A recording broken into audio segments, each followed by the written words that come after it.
Yo, what's up, everybody? Welcome to the On This Date and MLB podcast. This is episode 9. I'm your co-host Ricardo, and that's our other co-host Kevin. What's up, brother? How you doing? Doing good, brother. How you doing today? Good, bro. Episode number 9, our last one in the single digits. So There we're you making go. a little progress. How was your wild card weekend, bro? Did you enjoy the games? It was good, man. It was good. A bunch of surprises. I know I Yeah. didn't have a couple of things going out, panning out the way they did. I know you didn't Like, either. yeah, no, yeah, likewise. So looking Um, forward to so getting your reactions on that one later, a little later Yeah, here. yeah, exactly. Like he said, a little later we'll be covering the wild card series. This is going to be uploaded on a Wednesday night to be exact. Today, the NLDS game twos are being played. So, just bear with us with the fact that this happened over the weekend, and we're now into the NLDS and ALCS. We're just going to give our thoughts and it won't be long. Feel free to skip through that, whatever. But it's going to be today. Our segments will be reactions. We'll talk about the wild card, and then we're going to do a little player breakdown of Shohei Ohtani. So that should be fun. So, you ready, brother? Yes, sir. Let's get into it. All right. So lead us off with the reactions, brother. All right. So the first one for this week, we got David Holtz from the Rangers, Texas Rangers. This is from October 3rd, 1992. Um, this is one of the greatest at bats of all time. And I didn't run into this clip into the earlier this year. I had never seen this clip before in my life. I'm not sure about you. I've never seen it. I'm sure you uploaded it, but I didn't Yeah, have time bro. to watch it. So this guy he fouls four straight balls into the same spot in the Angels dugout. So let me know when you're ready. All right, ready, brother. All right, three, two, one. Those jerseys are low key underrated. The Texas ones. Yeah, yeah. So this is an Anaheim Stadium. Okay. This was the top of the ninth. The Rangers are down 4-2. That's a trainer right there. I think he was saying he almost got hit. The cop right there chilling. Uh, First thing I so this noticed is that there's no fence. Go ahead, brother. exactly. So I was gonna say this is 1992, bro, and there's no what do they call it, the dugout railing. Mm-mm. And you see the trainer walking away, and all the players you can hear in the background. They're making chicken noises. They're like calling him chicken, like why you're running away. It was pitch number 2 in this exact same spot. Now the cop gets up too. Yeah, bro. And the commentator's like, keep it in your holster, buddy. Like, he doesn't want the cop to go wild. And this is actually his rookie year. This guy, David Holtz, Is he waving like the white flag? the guy got his glove ready. That's three straight, Wow. bro. Like, I don't even Not think you us. could do that on. I don't think you could do that on purpose if you wanted to, No. right? Like that whole side is cleared up. Yeah, bro. Wow. So at this point, the whole crowd is laughing. The commentators are having a good time with it. I think right around here, the 140 mark, one of the commentators says, it'd be a good time to throw a grenade right now since we're all bunched up right there. You see that? You see that clip right there? Yeah, I did see that. They're all bunched up right there. You can't say that nowadays. Not at all, right? No.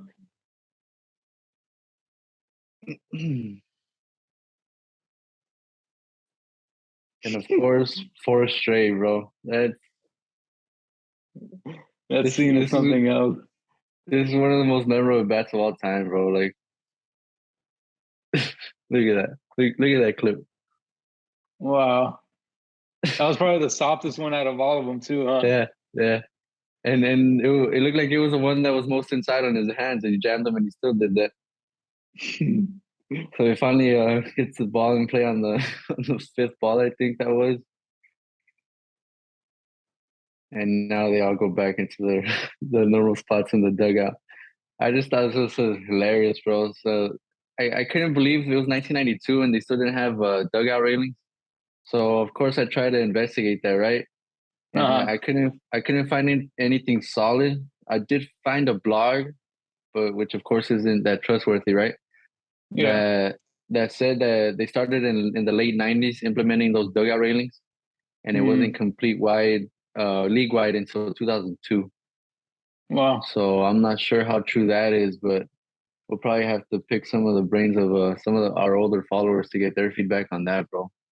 Yeah. Yeah.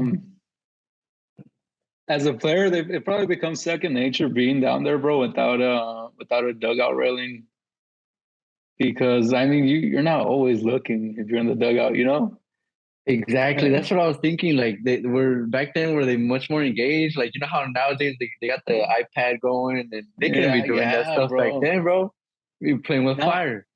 now thinking about it, do you think there's some kind of like not a system, but like the trainers or somebody like a team management type employee or whatever might be like, hey, if you're using the iPad, make sure you're behind a rail or some netting or something. Probably, bro. Right? Because I know even though they have the ratings, there's still you can still foul a ball into the dugout, you know. Yeah. And So I just go go ahead, bro. ahead. Now, I just thought it was No. funny how like safety wasn't important in the '90s or '80s or any time before that, right? Like nowadays, we Yeah. even got the netting. We got the netting going down the third The and foul first base lines. foul lines, Yeah. almost Yeah. down to the foul poles at some parks. And right Yeah, here, we bro. can't even protect the players, bro. I Yeah. thought And that was now funny. I wondered too how many people like got hurt over the years, man, falling into the dugout, you know? Exactly. Like, what did it take? What happened? That they're like, all right, guys, we got to do something about this. um, so going back to the foul ball, bro, I went to a game a few years ago, man, when Albert Pujols was an Angel. Nice. And I was sitting down the third base foul line, down the line, but like at the end of their dugout over there at Angel Stadium. And I remember, bro, at one point, we were kind of close to the field. It was me and some coworkers and our boss. And Albert Pujols was up, and he hit a screamer, bro. And Scorcher. my dumbass, bro. At this point, I think Chris was sitting next to me. You know, Okay. we both know we have a friend named Chris. He was sitting next to me, but at this specific moment, he was in the restroom, I want to say. And this foul ball, I mean, it hits so hard on his seat. Like, No way. bro, and it was so, like, the scenes were so loud. People were kind of like still in shock that it was hit that hard, and they were just like there. You know what I was doing the whole time? I was on my phone, bro. I was on my fucking phone, bro. I swear. And I was Bro. like, what the hell, bro? I could have like died or something, you know? Damn, bro. And it hit the sea right next to me, bro. And ever since then, like, like I'm stupid. I'll be the type of guy to be like, hey, bro, like, don't be on the phone, but like Yeah. when you're there, bro. Damn. That's Yeah, crazy, bro. bro. A couple It of feet was, and we're probably not talking to you right now, bro. yeah. I'm probably breathing through a tube or something. Bro, I'm telling you, it Damn. was probably one of the hardest balls like I've ever, bro. It hit the seat so hard. So I bet, I mean, bro. I maybe bet. that That's netting is good, you know, because I mean, you obviously every now and then you'll see the one of the little kid getting hurt, and I hate that shit, man. yeah. Never want to see that. So I mean, I guess it's good. It's good that the netting's in place, you know, and just protect the fans. It is what it is at this point. You know, we live in a technology world, uh, Yeah. so but I can't imagine back then, bro. Like you said. Oh man. So real quick before we jump into the next one, David Holtz, he only played for 5 years, and Yes, sir. he finished eighth in Rookie of the Year in '93. His rookie year, obviously. Um, his numbers are really honestly like not the greatest. What can you do in 5 years, you know? But he had 423 games, a 644 career OPS, 70 OPS plus, 266 batting average, 35 doubles, 20 triples, 76 steals. Nothing too crazy, but I mean, this game is ruthless. You know, some guys, I guess they just don't make it through. Yeah, he actually suffered a devastating shoulder injury in 1996 after he was traded to Mm. Milwaukee. So that kind of That kind of derailed his career. He missed all of Well, '97 and spent '98 and '99 in the minor leagues. So he tried making a comeback, but just so wasn't. he never made it back on his throwing Yeah, it arm. wasn't it, bro. I couldn't find it what it was. I just saw that he heard it trying to score on a late play at home plate Mm, towards the end of the '95 season or '96 yeah. season, sorry. So yeah, he Damn. was just one of those guys that probably could have had a 10-year career back in the day, you know? Yeah, and 10 years. Yeah, bro, because he was halfway there and he was only 28. Yeah, exactly. So he was 5 years away from that pension, bro. I wonder where he is now. He's only 54. Yeah, I hope That's he's wild. coaching minor league ball somewhere. But yeah, he gifted us with one of the most memorable bats of all time. So shout out to David Mm, Holtz for wherever he's at right now. yes, sir. All right, so I'll take us into the second one. This one happened October 3rd in the year 2000, and it's when Rick Ankiel throws 5 wild pitches in Game 1 of the NLTS, and this The leads to him Yips, bro. getting Yips. So what's Yes, Yips, sir. bro? For anybody that doesn't know, The Yips is just like when you're in your own head and you just can't do what you're supposed to do. Like he just couldn't throw a strike. He was actually one of the biggest touted prospects in the league. He was having a fantastic rookie year and he just lost it, you know. And another guy I remember that had it was Chuck Knobloch when he couldn't throw a ball to first base from second base, you know. yeah, And it's just the Yips, bro. Just something you've done repeatedly over the course of your life, and for some reason you just can't do it anymore. yeah, that's wild. I remember him like as a player, Yeah, because we're at that age. I think it was '08 when he came up, and yeah. he I played as think an he made it back to outfielder. I think he made it back to the majors in '07, and he actually homered in his return as an outfielder. So that's Yeah, pretty yeah, I Hollywood, remember that. a good Hollywood story right there, right? Yeah, so let's get into the video. Whenever you're ready, brother.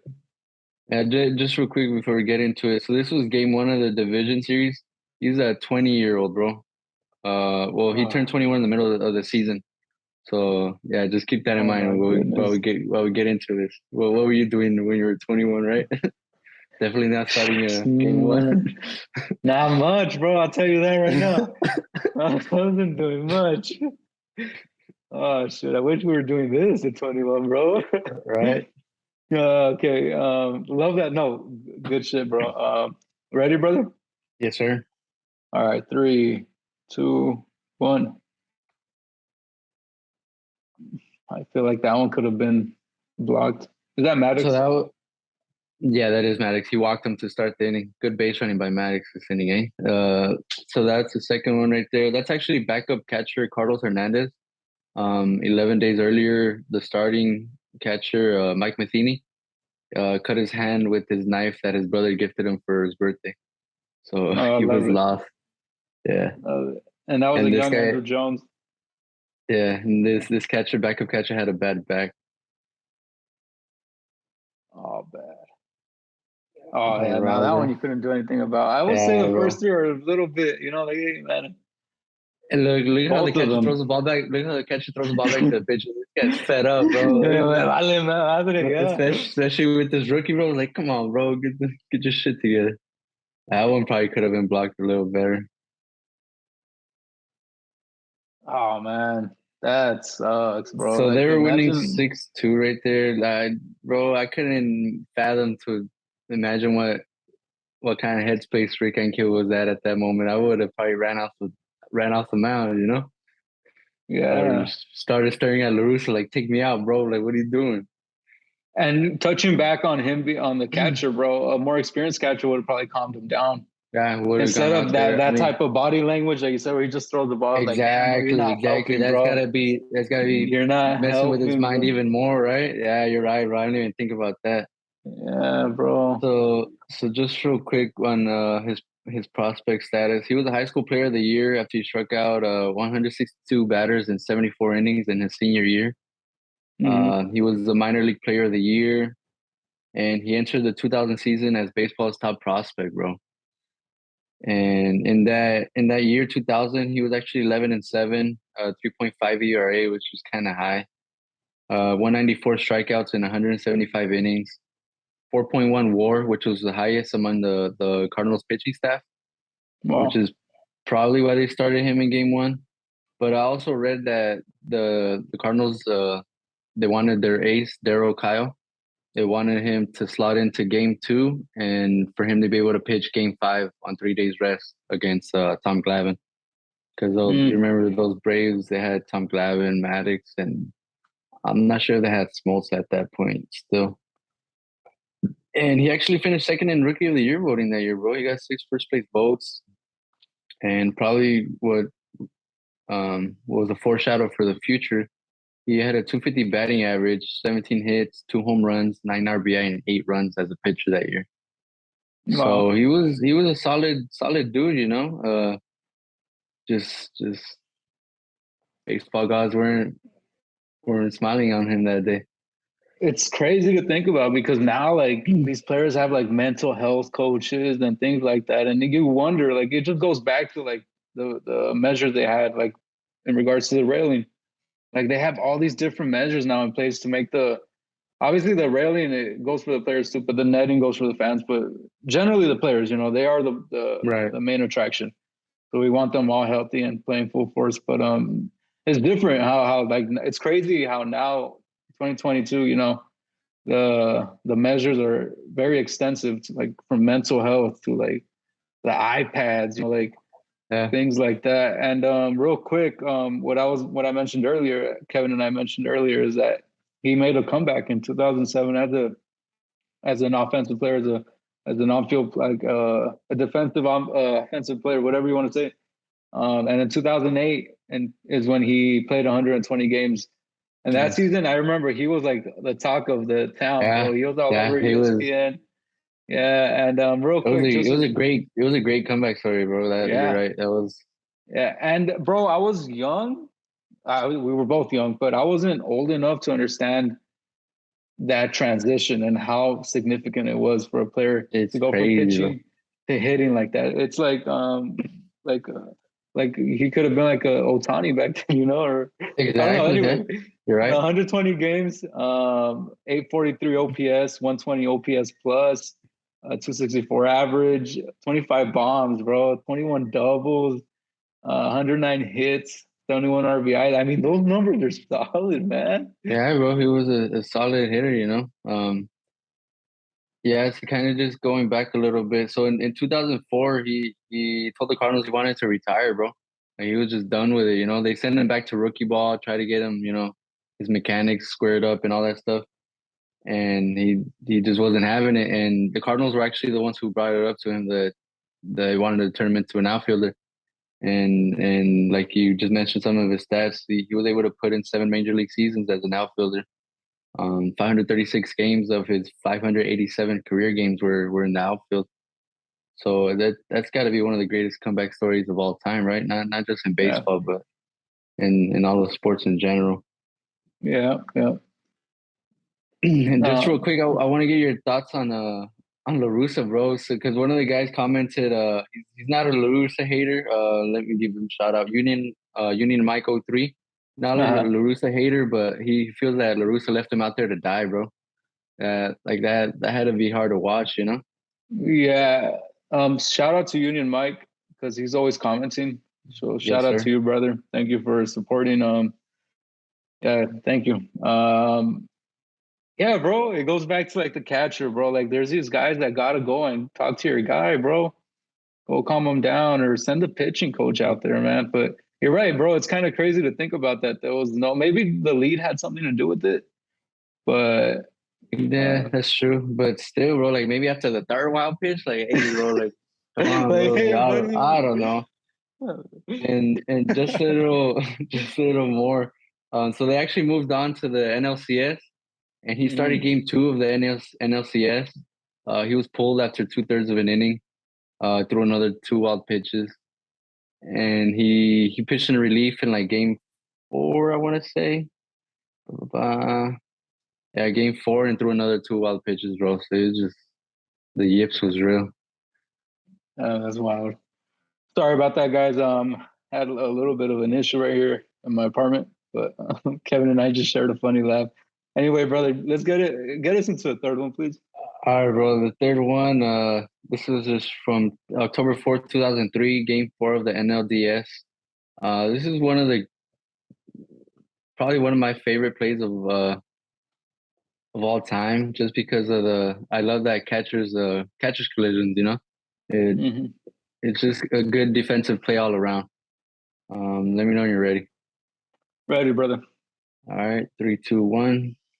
So we got top of the ninth, 7-6 game, 2 outs.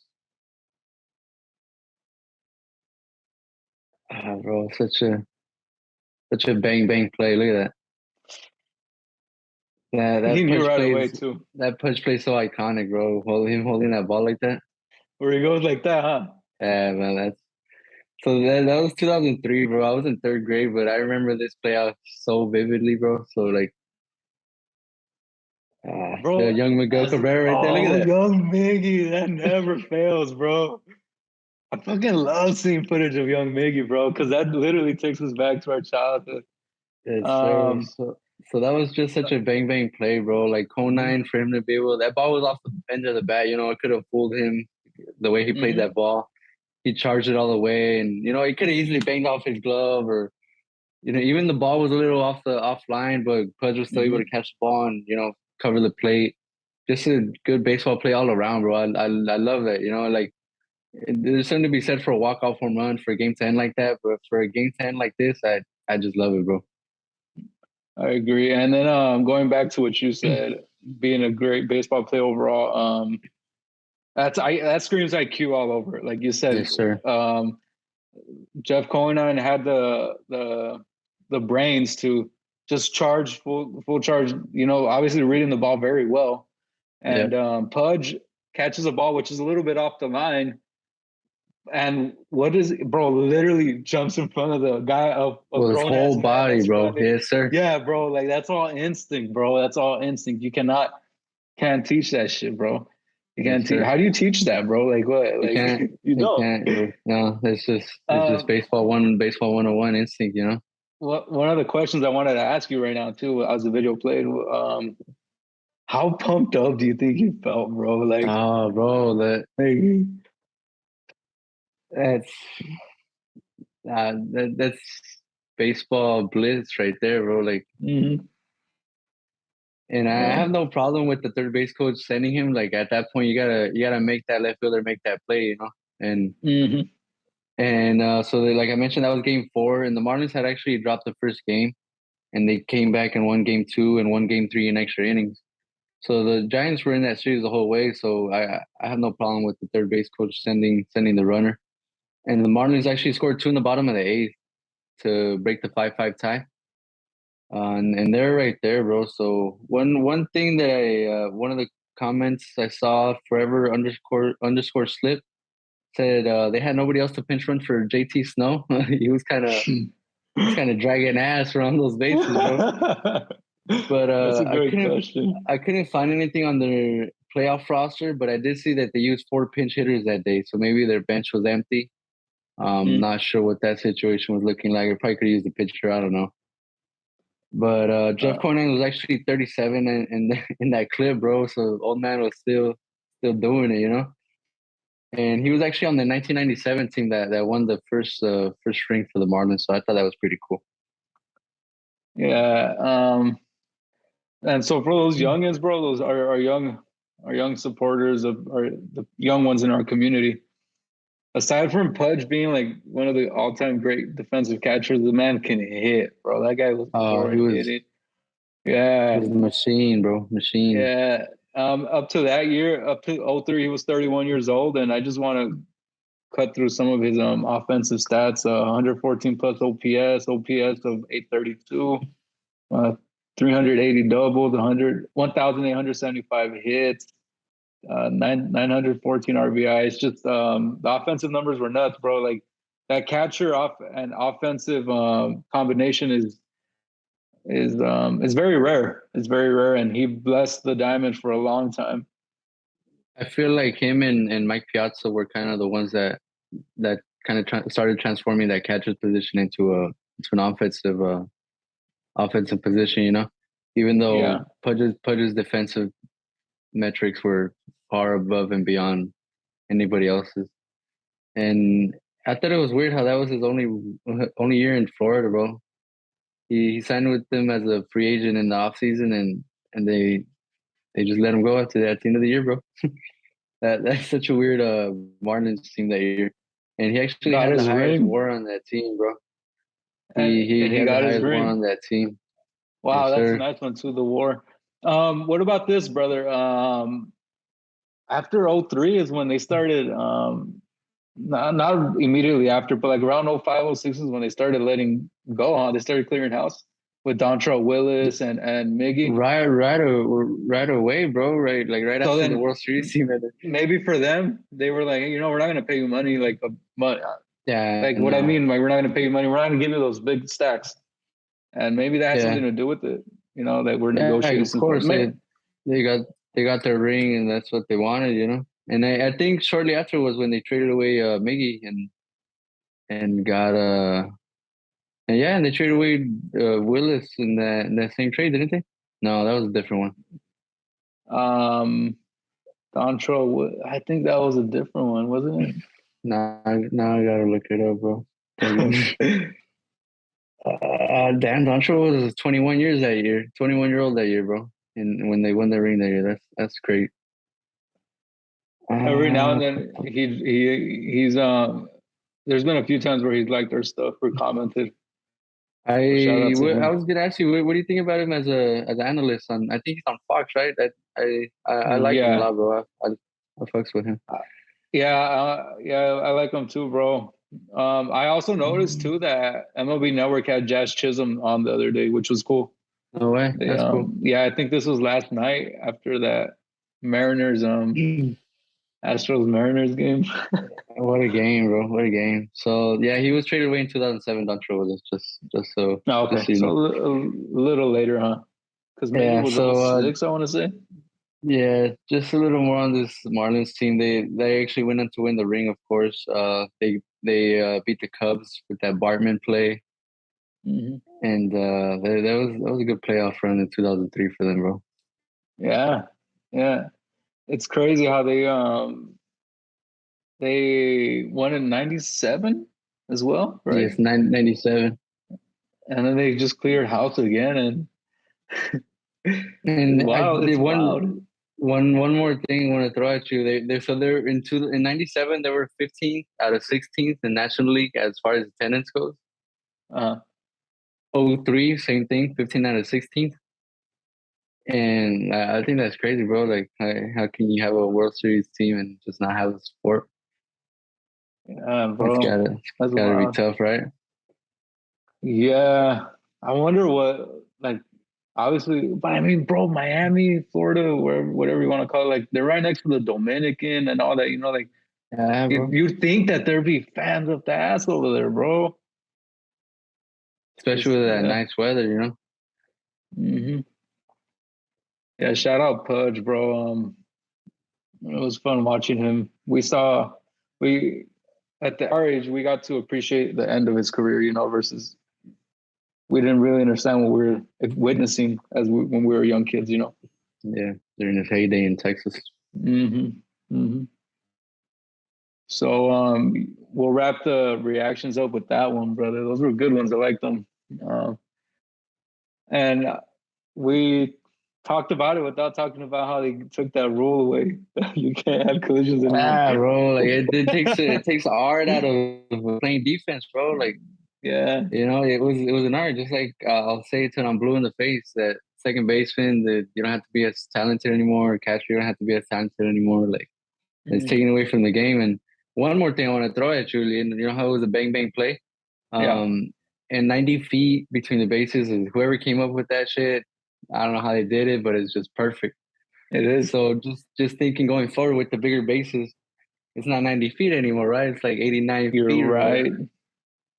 Well, obviously Bro, you're right. we're not gonna have evidence as to how that affects the game probably in the first couple years.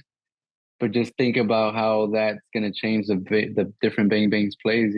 Like We've Would seen they those just replays. move the edge of that specific bag so it's 90 feet again? Your guess is as good as mine, bro. Like, who knows, you know? Like, We need to get in contact with somebody over there in MLB I need to talk to because the I manager had there, bro. never thought about that one, bro. Like, yeah, exactly. But it's gotta have an effect on the game, right? It's For sure, bro. For sure. And it's supposedly the bigger bases are to avoid injury. But I want to say I read somewhere that some players were getting injured a little more. Like players were yeah, getting more injured. the way they're shaped, they're slipping off the bag or something. Yeah, So that's exactly what I read. Yeah. so Yeah. we'll see how that affects the game going forward, bro. But yeah, just yeah, crazy. Yeah, that's wild, bro. So now that we're done with the reactions, we're gonna jump into a quick little recap of the wild card weekend. And like we stated earlier, we understand that we're in the NLDS and the ALCS, and those are in full swing. We understand that. We're just gonna give our thoughts and reactions, and next time we'll have it. I'm a little more seamless, We're so in that. the division series, bro. Not quite yet the NLCS and ALCS. Oh shit! I said that. My fault. My fault. Yeah. Thank you, bro. Thank you. But yeah, like like if you want to roast us for doing this like a day later or whatever, it is what it is. But we're just telling you that we're just gonna share our thoughts and just kind of go through a theories, through the series, through our eyes, through our perspective. So, uh, we'll do. How do you want to do it, bro? Let's do American League first, and then the National League. Sure. All right, you want to lead off with one series, and then I'll lead off the next one. Yeah, so the Mariners, I think that was the one that shocked me the most out of the weekend. That comeback, bro. It was the second biggest comeback in playoff history. Mm-hmm. The 7-run comeback in Game 4. I mean, was that Game 4? No, Game 3. My bad, or whatever game that was. My bad. 2. Two. I'm looking at these other notes. So the biggest comeback was the 8-0 deficit in 1929, Game 4 of the World Series. That's why I was thinking Game 4. Yeah, bro, that was unexpected. Yeah, I'm sure a lot of people had the blue, especially at home, like you had stated the week It's before true, that, sir. Exactly, bro. like they're going to be jumping, and I mean, if anything, it speaks to the the character that this Mariners team has to be able to go on the Yes, road sir. and take two, like it's nobody's business, let alone mount that comeback to clinch it, And Yeah. as we talk about this series, last night I think they got a little, I don't want to say reality check, but they got a gut punch. That was another good Bro, comeback in postseason history. That thing that falls a little under the 7 runs. bro, That's that Yorda, without getting too deep into it, that Yordan bomb was nuts, bro. It was a just missile. just real quick, bro. So I work at night, right? So I fell asleep when it Yeah. was 4-2, bro. So I fell asleep 4-2. I was like, all right, Mariners probably gonna jump out to 1-0 lead, probably stun the Astros, right? I wake up to that 3-run bomb, bro. I'm like, what the hell? Why is Robbie Ray pitching in the ninth inning right now? Another thing, bro, like But yeah, bro, it's just unreal, bro. Just crazy. I love baseball, bro. You can't script this shit, right? no, you can't. So, real quick, brother, one of their best hitters was Adam Frazier. He hit 444, 4 hits and 9 at-bats, And 0 he had walks. and he had the go ahead RBI double in the ninth, I think, Yes, on sir. that comeback. And another one was I think he's the one that they call a big dump or whatever, big dumper or Big something. dumper, yeah. Big Yeah, dumper. Cal Rayleigh, right? Yeah. 4 hits, 8 at-bats, 1 walk, 3 RBI, 1 bomb.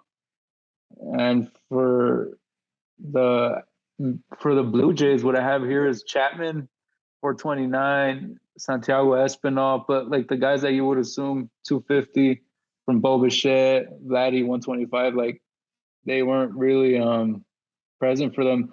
The one that I kind of made me a little sad, bro, to witness was that collision because George Springer was Oh already yeah, dealing with that hand injury.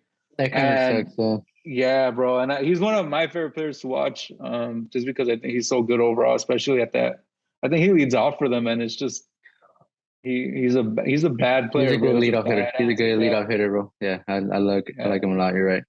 yeah. And by That's bad good. player, sorry, brother. I just want Go to ahead. No, go ahead. clarify that over here where we live, like when we say something's dope or cool, like sometimes we'll be like, "Oh, that's bad," like not like bad, but you get what I'm saying? So Yeah, whoever's watching, badass. that's what I He's meant. cool. Yeah, yeah.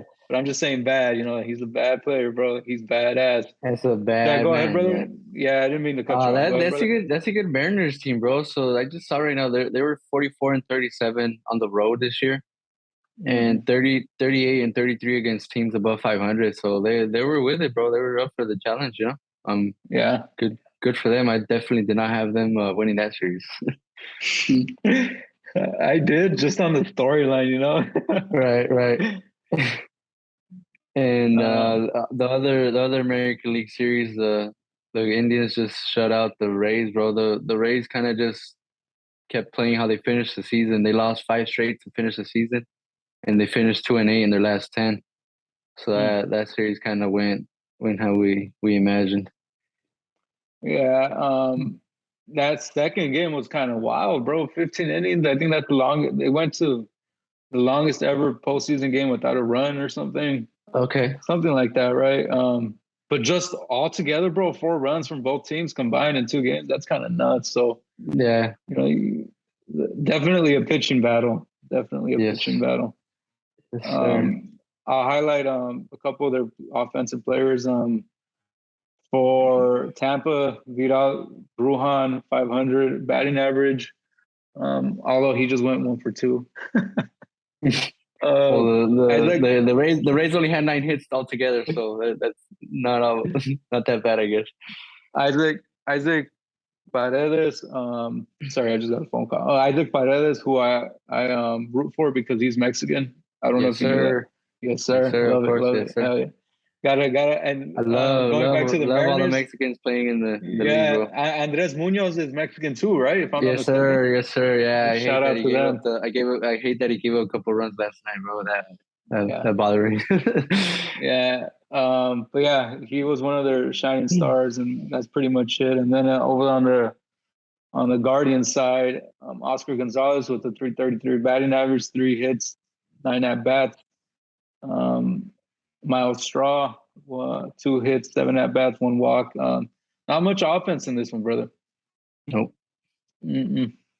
Yeah, just another stat I want to throw at you. The Rays' top 5 hitters went combined 3 for 42 and 15 strikeouts in the 2 games. So that's not gonna work. Yeah. Talking about strikeouts too, bro.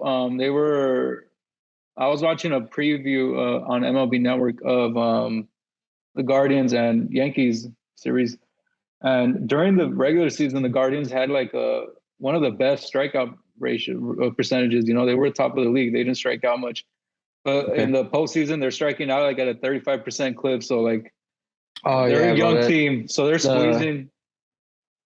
that's what I was gonna tell you. The Indians, I love the Indians, bro.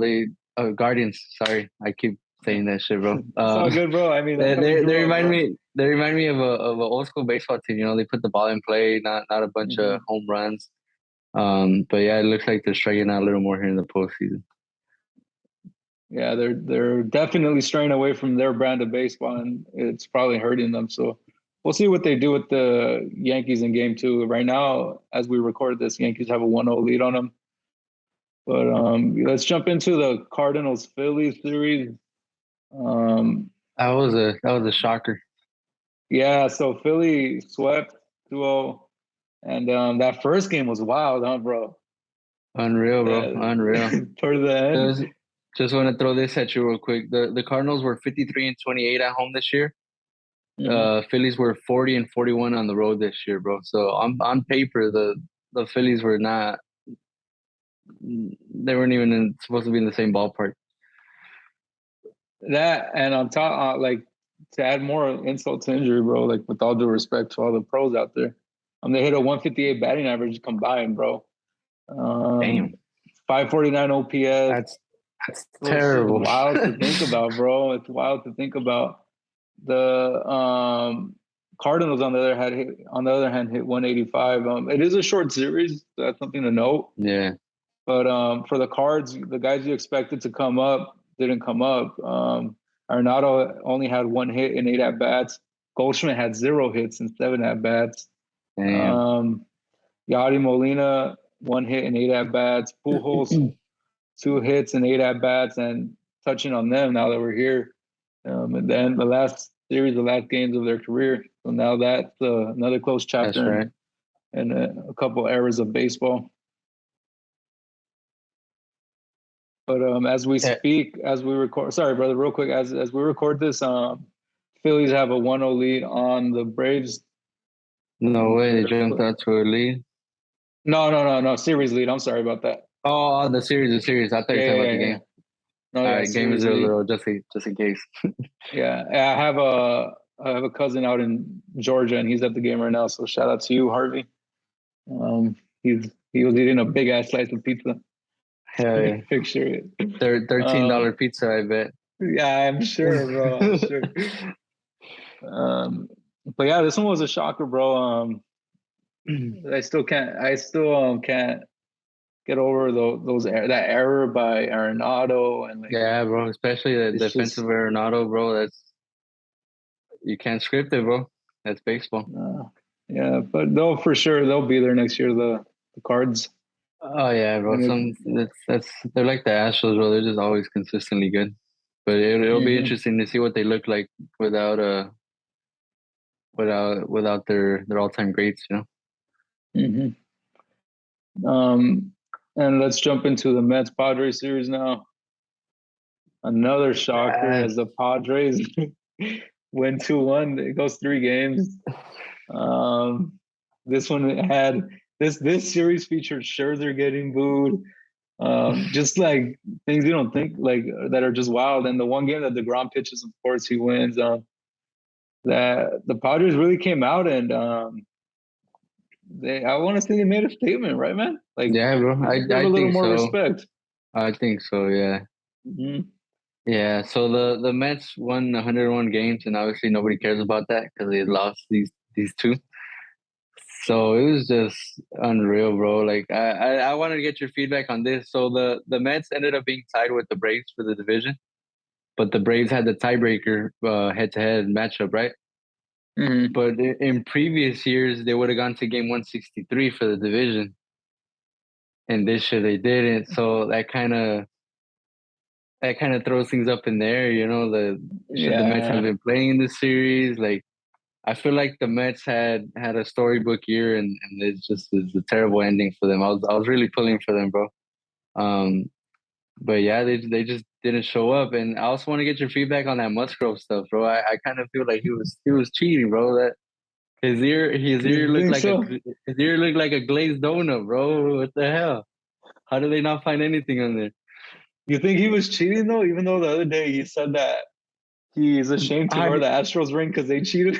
How do you explain the spin rate? Spin rate? Increased spin rate. I get that there's adrenaline. I get that there's adrenaline involved. But I don't know, bro. Something smells a little fishy there, you know. And Showalter's been around, bro. He's not gonna.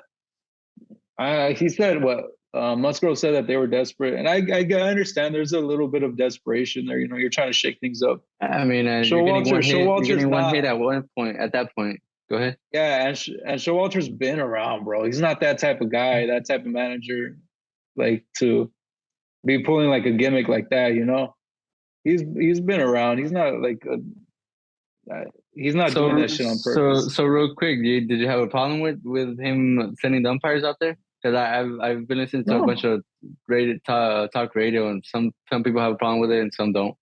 I have no problem with it. You gotta try whatever at that point, right?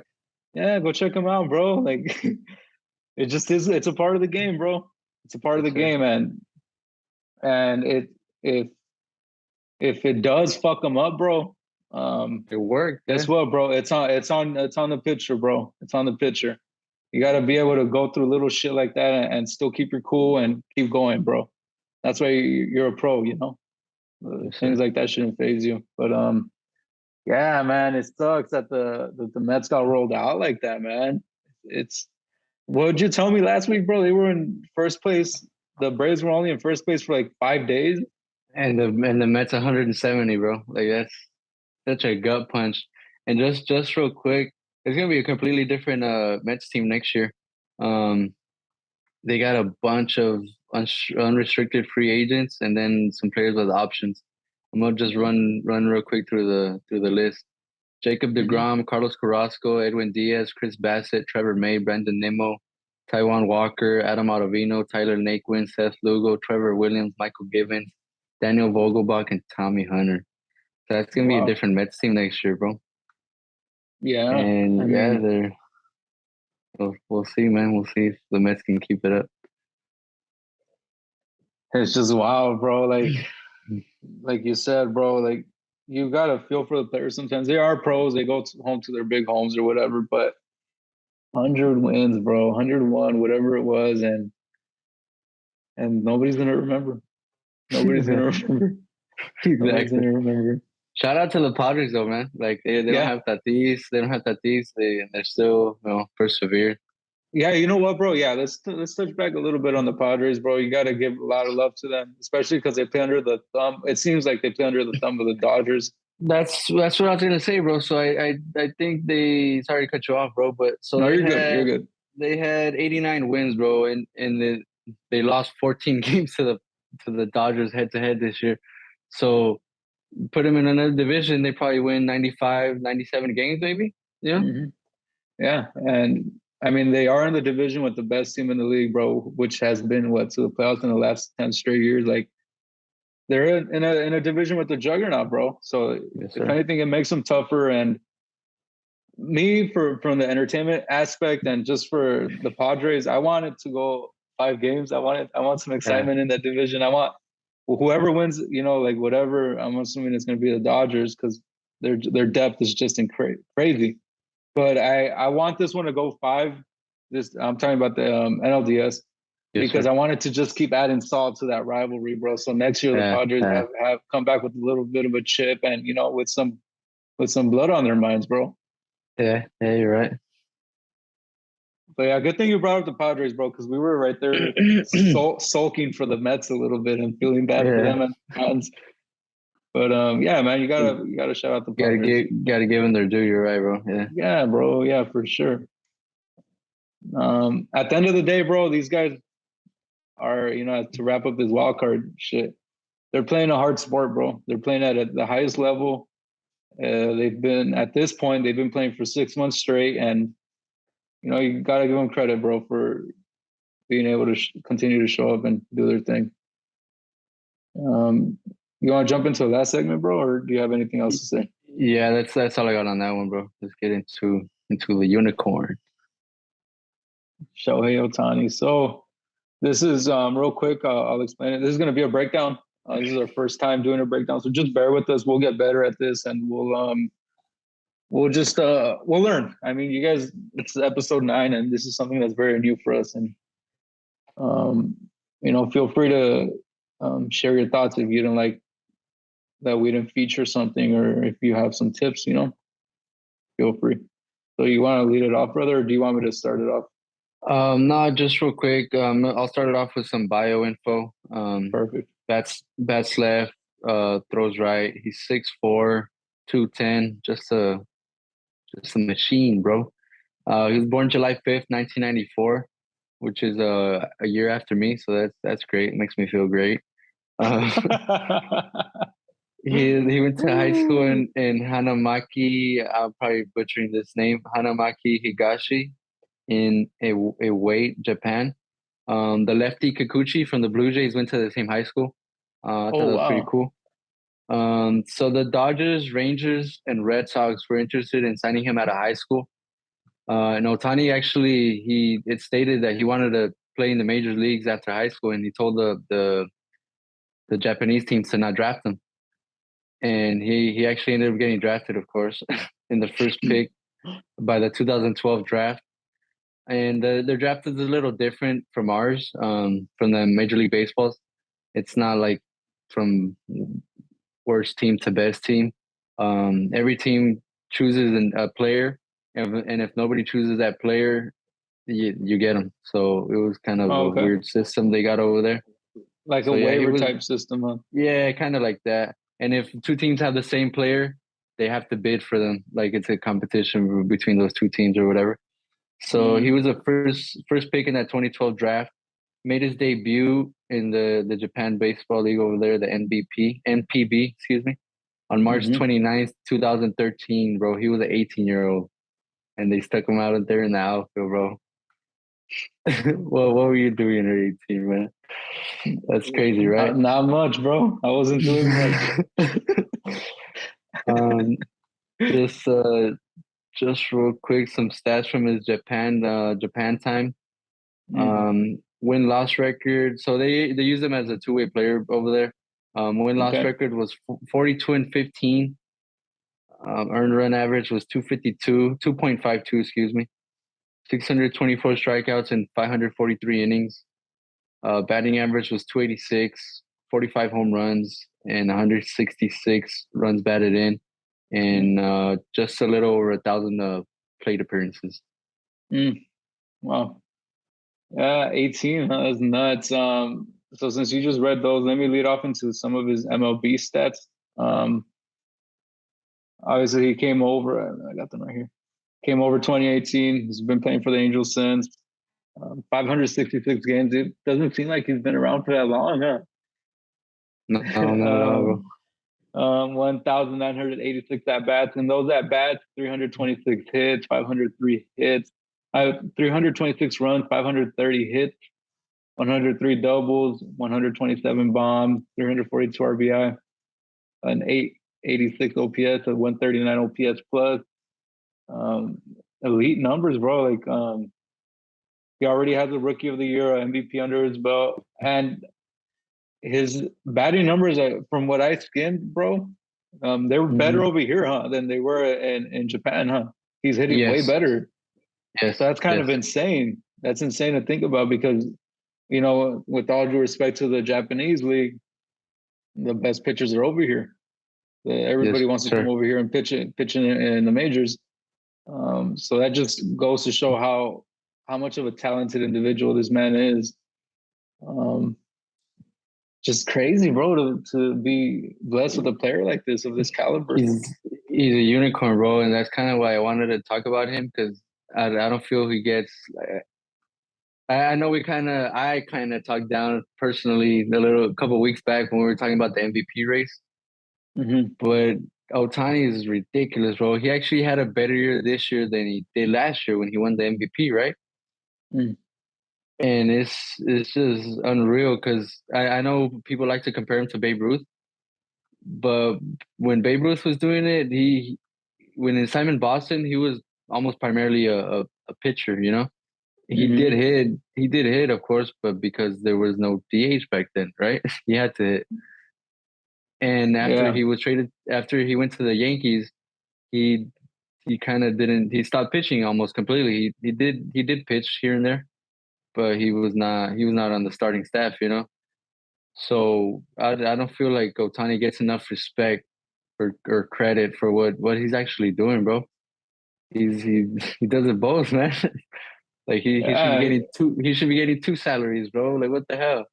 Like Yeah, bro. so Scherzer making 43 million, right, for pitching, and Otani barely got up to 30 million through arbitration or to avoid arbitration right now.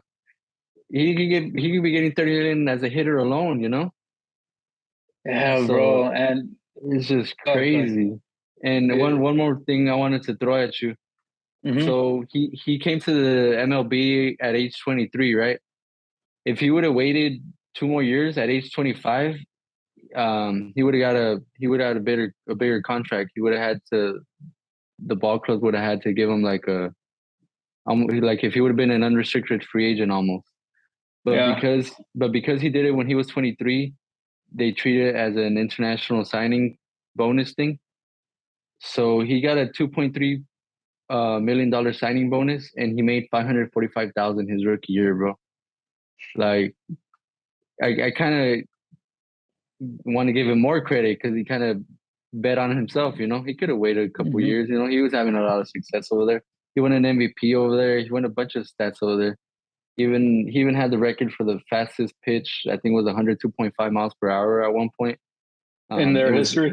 yeah, exactly. It was later broken by somebody else, but he he was, He had it.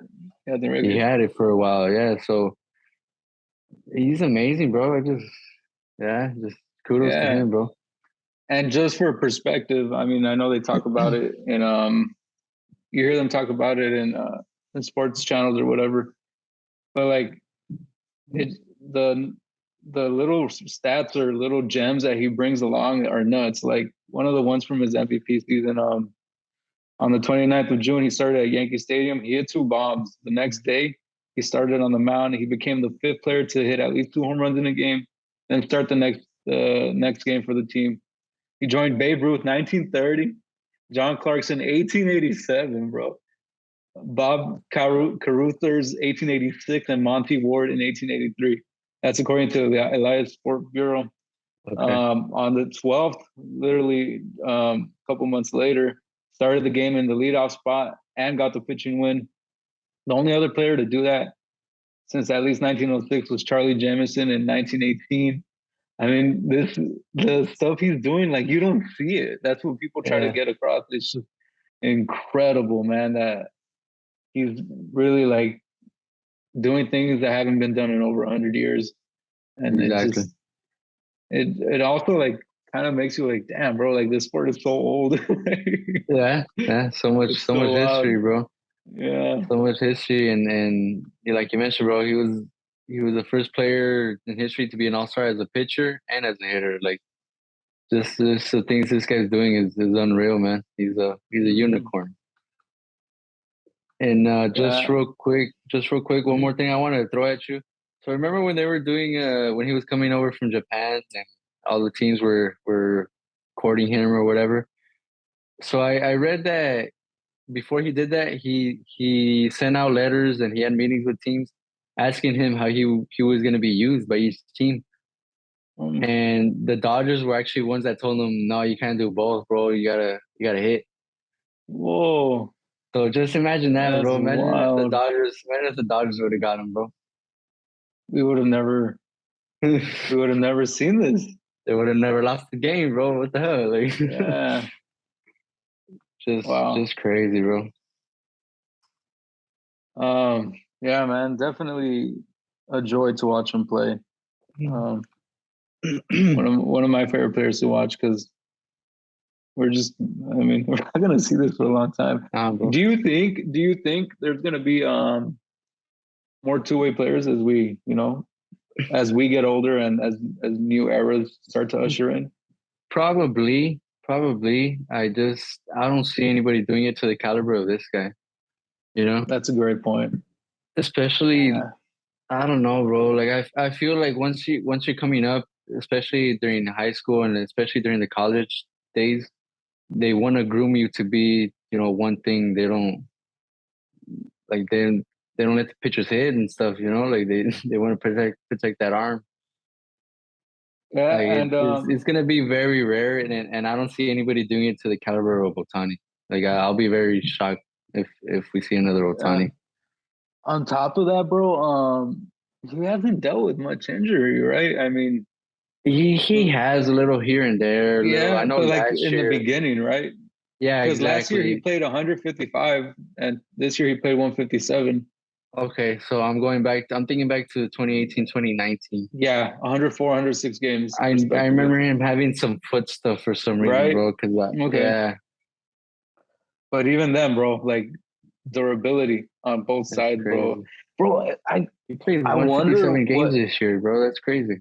Yeah, bro. I wonder what his like routine is like, bro, to be able to take care of his arm So, so and all that. I listened to that David Cohn podcast a lot. And he Okay. talks about it a lot because as a pitcher, once you're done pitching for the day, the next couple of days are your recovery days, and you're going forward to your next start. And this guy, he's got to do that, and he's still dropping bombs left and right the next couple of days. Bombs. So like he obviously he's got to go ice that arm, but he's still getting his hacks in the cage, and bro, he's a unicorn, bro. I don't know what else to say. He's just unreal. He should It be is. making 55 million a year, bro. Yeah, I like that. He should. He should, especially since the Angels are worth a reported $3 billion, right? Exactly, bro. Exactly. Oh man, is that all you got for Shohei, That, the that unicorn? that's all I got. Me too, brother. Me I too. actually got one more nugget for you, bro. So Okay. he was such a premier athlete in high school. Yeah, Hmm. he could have been an Olympic swimmer. Just to throw that at you, bro. There's nothing this man can't do. His farts probably smell like roses, bro. I don't know. He just yeah, bro. Oh shit. Yeah, he's good, man. He's good. Oh man, that was a good one. Yeah, bro. Definitely blessed to be able to see a player like this. They'll be talking about him to a hundred For years from now ages, and bro. shit. For ages, yeah. So yeah, that was a good one, bro. We'll wrap it up here. Um, it was fun, bro. Obviously, we're in full swing of playoffs. So next week we'll have some more playoffs to talk about, some more reactions, and another third segment to record with our fellow supporters. If you got this far, thank you guys. We appreciate you. Shout out to Kevin. He's a mastermind behind scheduling these segments and putting them all together. So yeah, good shit, bro. I love the episodes you put together. You got it, man. Yeah, sure. Any last thoughts, bro, before we sign off? Nah, man, just excited to see what the rest of the postseason has in store for us. What kind of unexpected moments we got, and let's see what we got, man. Agree. Bro, we'll see you guys next time. Thank you for kicking it. If you got this far, make sure you like, subscribe, follow us on Instagram, hit us up, DM us, all that shit. Um, Shout out to you guys, and we'll see you guys next time. Peace.